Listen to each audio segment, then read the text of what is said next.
میرے اساتذہ اللہ تعالیٰ انہیں عمر دراز عطا فرمائے، آج بھی میری رہنمائی کے لیے موجود ہیں۔ اردو زبان کا مستقبل روشن ہے، کیونکہ اردو زبان میں بذات خود ایک ایسی لچک اور ایک ایسی جذب و قبول کی صلاحیت ہے کہ اس نے آگے چل کر بھی زندہ رہنا ہے، اور جن زبانوں میں یہ لچک موجود ہوتی ہے، جو ٹھہرے پانی کی شکل اختیار نہیں کرتی، وہ کبھی نہیں مرتی۔ اور جہاں تک یہ تعلق ہے کہ ادب کے حوالے سے اگر آپ پوچھیں گے تو مجھے بڑی خوشی ہے کہ کچھ عرصہ پہلے تک ہماری سوسائٹی میں جو آرٹ اور ادب کے حوالے سے ایک جمود تھا، ایک سکوت تھا، کافی حد تک اس کو آپ مردنی بھی کہہ سکتے ہیں، وہ تھی ایکسیپٹنس کے حوالے سے، لکھنے والوں کے حوالے سے نہیں، ایکسیپٹنس کے حوالے سے وہ آہستہ آہستہ تحلیل ہو رہی ہے۔ اب لوگوں کے اندر ایک یہ شعور بھی اور یہ آگہی بھی جو ہے کہ شعور جاگنا ان کا شروع ہوا ہے کہ اچھے ترقی یافتہ اور مثبت معاشروں کے لیے ادب اور آرٹ نہایت ضروری ہوتے ہیں۔ یہ جو عدم برداشت ہے، ایگریشن ہے، یہ جو نیگیٹیوٹی آپ کہیں، یہ ساری چیزیں ختم ہوتی ہیں فنون سے، ادب سے، اور اب میں نوجوانوں میں دیکھتی ہوں پچھلے کچھ عرصے سے تو رغبت بڑھ رہی ہے۔ وہ شعر و ادب سے جو ہے ان کا جو ایک رشتہ ٹوٹا ہوا تھا وہ اثر نو جڑ رہا ہے۔ میں اپنی یونیورسٹی میں، ظاہر ہے میں نوجوانوں میں رہتی ہوں، بچوں میں رہتی ہوں، تو میں نے وہ عرصہ بھی دیکھا، اور اب یہ جو نئی ایک صبح طلوع ہو رہی ہے تو اردو ادب اور زبان کا مستقبل انشاءاللہ روشن ہوگا۔ اچھا میڈم، آج کل کے جو نوجوان ہیں، میں یہ یہاں پہ بات کروں گا کہ جو لوگ ریڈنگ زیادہ کرتے ہیں، تو ریڈنگ کرنے سے بھی انسان کے اندر پازیٹیوٹی آتی ہے، تو ریڈنگ کے حوالے سے تھوڑا آپ گائیڈ کر دیں۔ ریڈنگ کے حوالے سے اصل میں بدقسمتی کہیں یا اس کو کوئی بھی اور نام لیں، یہ ذرا سخت لفظ ہے، لیکن کتاب سے ہمارا تعلق تھوڑا کم ہے۔ جو میری جنریشن میں تھا یا مجھ سے 5-10 سال بعد کی جنریشن میں تھا، جو آج کی جنریشن ہے، کتاب سے اس کا تعلق نہیں ہے۔ دراصل ہم لوگ بسا اوقات بھیڑ چال کا شکار ہو جاتے ہیں۔ میں انفارمیشن ٹیکنالوجی یا کمپیوٹر کی یا ان کی مخالف نہیں ہوں، میں خود ان کو بہت سارے حوالوں سے پسند بھی کرتی ہوں، استعمال بھی کرتی ہوں، اور میں ان کی افادیت سے بھی واقف ہوں۔ لیکن ہم جب ابھی جیسے میں نے کہا کہ بھیڑ چال کا شکار ہے، کسی ایک طرف جاتے ہیں تو پھر اندھا دھند چل پڑتے ہیں، تو پھر یہی ہوا کہ انٹرنیٹ کے آنے سے جہاں ایک دنیا ایک گلوبل ولیج میں تبدیل ہوئی، بہت ساری چیزیں جو ہماری دسترس میں پہلے نہیں تھیں وہ آئیں، لیکن اسٹوڈنٹس نے یا نوجوان نسل نے اکتفا کرنا شروع کیا کہ جو کچھ انٹرنیٹ میں موجود ہے اس کو پڑھ لیا، اس کے بارے میں تحقیق نہیں کی کہ یہ درست بھی ہے یا نہیں ہے۔ جیسے آپ بھی جانتے ہیں کہ ہمارے بڑے شعراء سے، بڑے ادیبوں سے بہت ساری چیزیں وابستہ ہو گئیں جو انہوں نے لکھی نہیں تھی، اور طالب علم ان کو صحیح سمجھتا ہے۔ تو کتاب پڑھنے سے، ریڈنگ سے، میں یہ کہتی ہوں کہ کتاب کو ہاتھ میں رکھنے سے جتنی تشفی آپ کو ہوتی ہے، کیونکہ وہ اتھینٹک ہوتی ہے، آپ جو چیز پڑھتے ہیں، جو چیز اس کو دیکھتے ہیں، تو اس کو وہ آپ کے سامنے سے گزری ہوتی ہے، اور یہ میں یہ سمجھتی ہوں کہ یہ تجربہ لفظوں میں بیان نہیں کیا جا سکتا، اس کو تجربہ کیا جا سکتا ہے کہ آپ کو کتاب پڑھنے سے کتنا لطف ملتا ہے، کتنا سکون ملتا ہے، کتنا اطمینان اس بات کا کہ آپ کے نالج میں اضافہ ہوا ہے۔ اور کتاب، یہ جو لفظ اب آپ کو کلیشے شاید محسوس ہو کہ بہترین دوست ہے، یہ غلط نہیں ہے، آپ کی تنہائی کے ساتھ ہی ہے، آپ کے ساتھ وہ سچ مچ باتیں کرتی ہے۔ تو ابھی کچھ عرصہ پہلے کسی شاعر نے کہا تھا کہ کاغذ کی وہ مہک، وہ نشہ ٹوٹنے کو ہے۔ واہ، کیا بات ہے! کاغذ کی وہ مہک وہ نشہ ٹوٹنے کو ہے، ہاں یہ آخری صدی ہے کتابوں سے عشق کی۔ کیا کہنے میڈم، کیا کہنے، بہت تو اچھا۔ اللہ کرے یہ آخری صدی ثابت نہ ہو۔ اس میں آپ کو ایک بات بتاؤں، ہمیں اپنے بچوں کو انکریج کرنا چاہیے۔ سب سے پہلی بات تو کتابیں، اب بہت سارے ادارے ایسے ہیں جو سستی کتاب بھی چھاپتے ہیں، جو نوجوانوں کی دسترس میں ہوتی ہیں۔ ظاہر ہے ہم اجتماعی طور پر دیکھیں تو بہت امیر بچے ہمارے پاس ارد گرد نہیں ہوتے کہ جو بڑی مہنگی مہنگی کتابیں خرید سکیں۔ تو اس میں یہ ہے کہ کچھ والدین کا بھی میں یہ سمجھتی ہوں کہ فرض ہے کہ آپ اپنے بچے کی بہت چھوٹی عمر میں ریڈنگ ہیبٹس بنا سکتے ہیں۔ اخبارات یا بچوں کے جو رسائل 70 سال سے اشاعت پذیر ہو رہے ہیں، کوئی ایک آدھ ان کو دے دیں تو ان کو وہ لطف وہ بھی حاصل ہوگا جو آپ موبائل پکڑا کر بچوں کو دے دیتے ہیں کہ اس سے جو ہے وہ کھیلیں یا تو اگر کوئی چھوٹی سی کتاب، کوئی چھوٹا سا بچوں کا رسالہ، اخبار میں چھپنے والی کوئی کہانی، تو پھر ریڈنگ ہیبٹ ڈیولپ ہوگی، اور یہ ہونی چاہیے، یہ ہونی چاہیے۔ میں اس کے بہت حق میں ہوں۔ میڈم ایک تو آپ نے تھیسس لکھا ہے، آپ نے آرٹیکل لکھے ہیں، تو اس کے ہٹ کر ادب کے حوالے سے کوئی کتاب لکھی ہے آپ نے؟ اصل میں نا ایک فل ٹائم استاد ہوں۔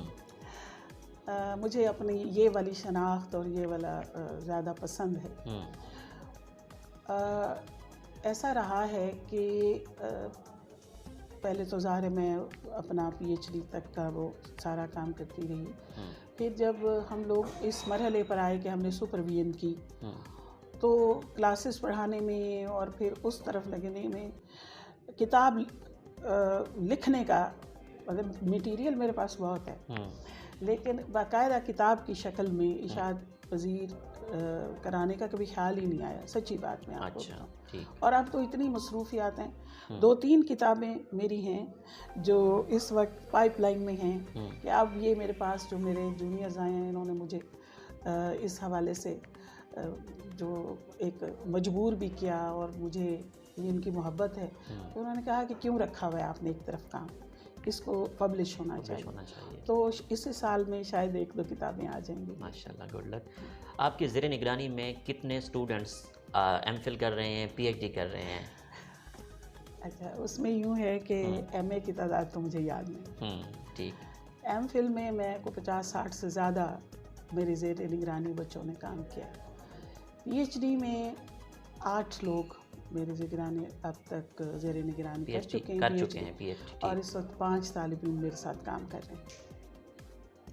ماشاءاللہ۔ اچھا میڈم، اگر ہم موجودہ وائس چانسلر کی بات کریں، انجینئر پروفیسر ڈاکٹر اطہر محبوب، وائس چانسلر دی اسلامیہ یونیورسٹی بہاولپور کی لیڈرشپ میں اسلامیہ یونیورسٹی کس حد تک ترقی کر رہی ہے؟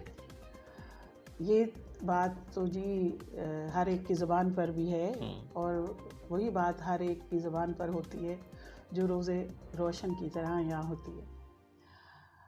ڈاکٹر صاحب کی شخصیت میں جو ایک ہمبلنس ہے، جو وزاداری ہے، جو ان کا اخلاق ہے، یہ حیران کن ہے۔ ویژن تو ظاہر ہے ہر ایک ان کی بات کرتا ہے، لیکن جو ان کی شخصی خوبیاں ہیں میں ان سے زیادہ متاثر ہوں۔ اور ڈاکٹر صاحب کے اللہ تعالیٰ ان کی توانائیوں کو مزید اجاگر کرے کہ انہوں نے واقعتاً یونیورسٹی کی ترقی کے لیے بہت کچھ کیا۔ میں اگر اپنے شعبے کی بات کروں تو ہمارا شعبہ بھی ان کا اس اعتبار سے احسان مند ہے کہ ہم نے ان کے دور میں ہی گزشتہ جو 1-1.5 سال ہے اس میں بہت کچھ اچیو کیا ہے۔ تو یہاں سے وہ ایک چھوٹا سا ایک عکس ہوگا اوورال جو ان کی ڈیولپمنٹ ہے۔ تو آپ دیکھیں کہ ان کے آنے سے پہلے شعبے میں ہم صرف 4 اساتذہ تھے جو MA کو بھی چلا رہے تھے، جو MPhil کی کلاسز بھی تھیں، اور PhD کی۔ سب سے پہلے تو میں ان کی شکر گزار ہوں کہ انہوں نے ہمارے شعبے کو اسٹرینتھن کیا کہ، اور اس وقت ہم 11 لوگ ہیں اور جن میں سے 10 PhD، اور اسی طرح سے انہوں نے ایسوسیٹ لیکچرز کے حوالے سے 3 ہمیں وہ بھی دیے. تو 4 لوگ ہمارے پاس ایم فل ہیں اور ان کے سمیت اور 10 لوگ پی ایچ ڈی ہیں. اور پھر یہی نہیں، اسی دوران یہ ہم اساتذہ کی کمی کی وجہ سے بی ایس پروگرام نہیں شروع کر پا رہے تھے، وہ ہم نے شروع کیا. اور ظاہر ہے اردو قومی زبان بھی ہے اور کمپلسری سبجیکٹ بھی ہے، تو ہمارے پاس اتنی اپلیکیشنز آئیں اور ایک بہت بڑا ہمارا اب شعبہ بنا. تو سب سے اہم بات جو ہے کہ ہم بڑے عرصے سے چاہ رہے تھے کہ شعبہ اردو کا کوئی ریسرچ جرنل ہم شروع کر سکیں، لیکن وہ ایک کہیں کہ اس سے پہلے ہماری کوئی حوصلہ افزائی ہے اس طرح سے. ڈاکٹر صاحب نے آتے ہی میں نے پہلی دفعہ اپلیکیشن جب ان کی خدمت میں پیش کی تو فوری طور پر انہوں نے اس کو اپروو کر دیا. اور اب یہ دیکھیں کہ ہمارے اس وقت تک 2 شمارے بر وقت آن لائن آ چکے ہیں، اور الحمدللہ اس کا معیار ہم نے شروع سے ہی ان کی گائیڈنس کے ساتھ ایسا رکھا ہے کہ اس کو اپروول میں ایچ ای سی سے کوئی مشکل پیش نہیں آئے گی انشاءاللہ.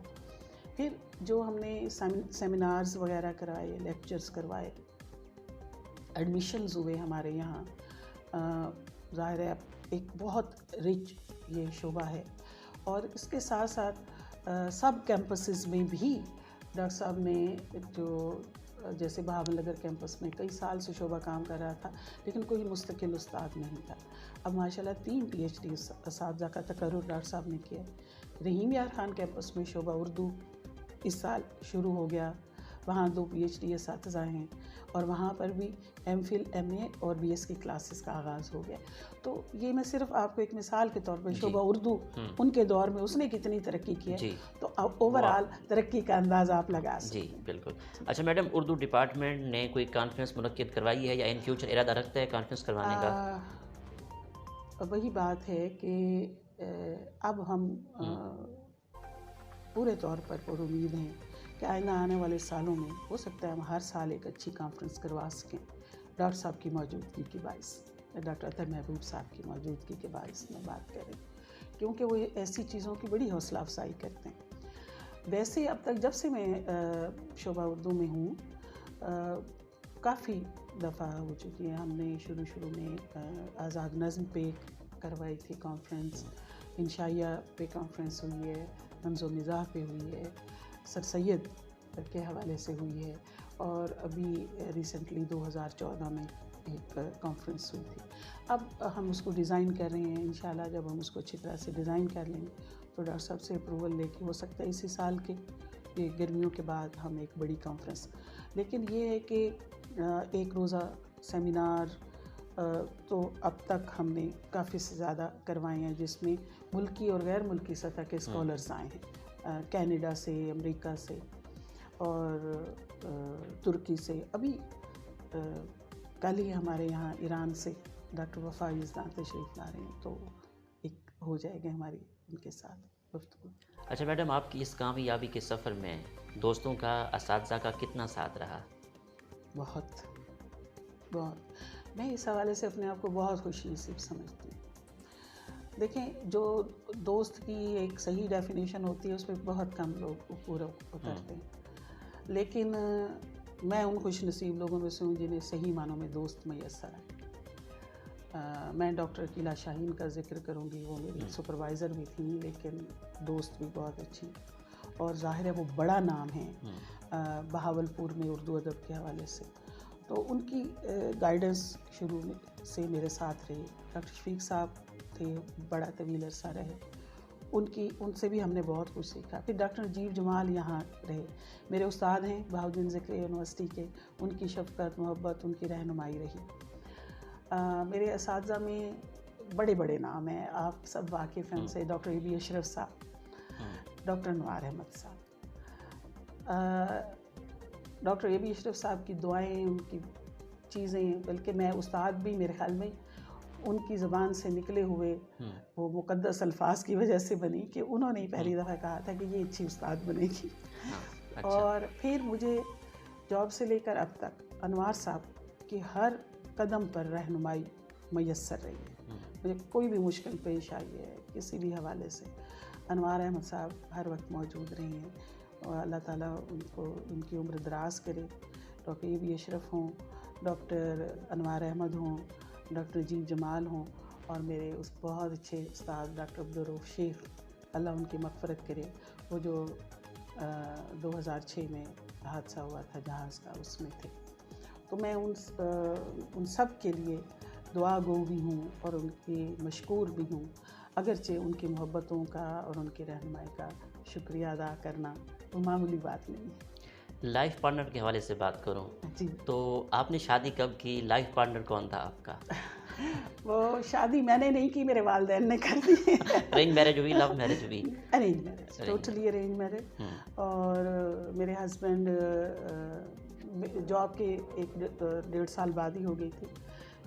میرے ہسبینڈ حال ہی میں ڈائریکٹر زراعت کے عہدے سے ریٹائر ہوئے. ماشاء اللہ. اور بہاولپور میں لوگ ان کو بہت جانتے ہیں, میاں منظور احمد. اچھا. تو وہ ملتان میں تھے ابھی, اب مطلب آخری پوسٹنگ ان کی ملتان میں تھی.